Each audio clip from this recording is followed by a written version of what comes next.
नमस्कार, स्वागत है आप सभी का। और उत्तर प्रदेश की सियासत से इस वक्त की सबसे बड़ी खबर है, क्योंकि 4 जून को लोकसभा चुनाव के जब नतीजे आए तो बीजेपी धड़ाम हो गई। 80 की 80 सीट जीतने का दावा कर रही थी बीजेपी, लेकिन 40 सीट भी हिस्से में नहीं आई, जिसके बाद यह कहा जाने लगा कि किसकी जवाबदेही तय की जाए। एक लॉबी बनकर तैयार हुई योगी आदित्यनाथ के खिलाफ, और पिछले 1 महीने में यही बताने की कोशिश की गई कि इस हार की जिम्मेदारी योगी आदित्यनाथ को लेनी चाहिए। लेकिन अब सब साजिशें नाकाम हो गई हैं और यह कंफर्म हो गया है कि योगी आदित्यनाथ की कुर्सी कोई हिला नहीं सकता है, क्योंकि नैतिक जिम्मेदारी उत्तर प्रदेश बीजेपी के अध्यक्ष भूपेंद्र चौधरी ने ले ली है। उन्होंने कह दिया है कि जो कुछ भी परिणाम आए, खराब परिणाम, वो मेरी वजह से है। मैं नैतिक जिम्मेदारी लेता हूं उत्तर प्रदेश में इस हार का।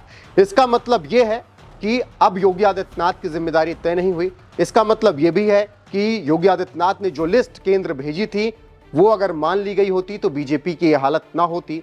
इसका मतलब यह भी है कि योगी आदित्यनाथ की कुर्सी नहीं जाने वाली है। योगी आदित्यनाथ ही आगे आपको उत्तर प्रदेश के मुख्यमंत्री नजर आएंगे। लेकिन अब सवाल यहां से यह है कि भूपेंद्र चौधरी ने नैतिक जिम्मेदारी ली है।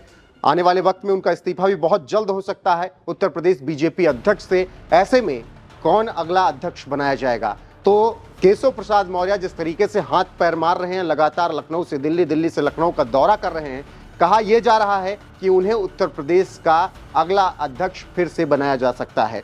उन्होंने इससे पहले भी जिम्मेदारी संभाली थी। अच्छा प्रदर्शन उनकी जिम्मेदारी में उत्तर प्रदेश में बीजेपी ने किया था, और अब एक बार फिर से उन्हें ये बड़ी जिम्मेदारी दी जा सकती है, ऐसी खबरें आ रही हैं। तो अभी तक जो खबर चल रही थी कि केशव प्रसाद मौर्य मुख्यमंत्री बनना चाहते हैं, इसीलिए वो एक लॉबी तैयार कर चुके हैं, जेपी नड्डा से मुलाकात कर रहे हैं, भूपेंद्र चौधरी से उनकी मुलाकात।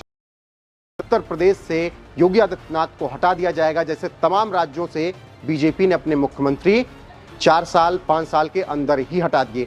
लेकिन अब ऐसा नजर नहीं आ रहा है, क्योंकि भूपेंद्र चौधरी ने नैतिक जिम्मेदारी जिस तरीके से ली है, उससे साफ हो रहा है कि हार का जिम्मा योगी आदित्यनाथ पर नहीं फोड़ा गया है। बीजेपी बहुत अच्छे से समझ गई कि अगर योगी आदित्यनाथ को टच भी करते हैं, उन्हें कुर्सी से हटाते हैं, तो इसका खामियाजा उन्हें आने वाले राज्यों के विधानसभा चुनाव में उठाना पड़ सकता है। वो चाहे बिहार हो, अच्छी खासी फैन फॉलोइंग है, स्टार प्रचारक हैं योगी आदित्यनाथ। महाराष्ट्र हो, वहां पर भी योगी आदित्यनाथ की अच्छी खासी फैन फॉलोइंग है। दिल्ली में भी उनका पिछले कुछ वक्त में शानदार तरीके से लोगों के बीच में उनकी बातें देखने को मिली हैं। तो ऐसे में बीजेपी ये गलती नहीं करना चाहती है।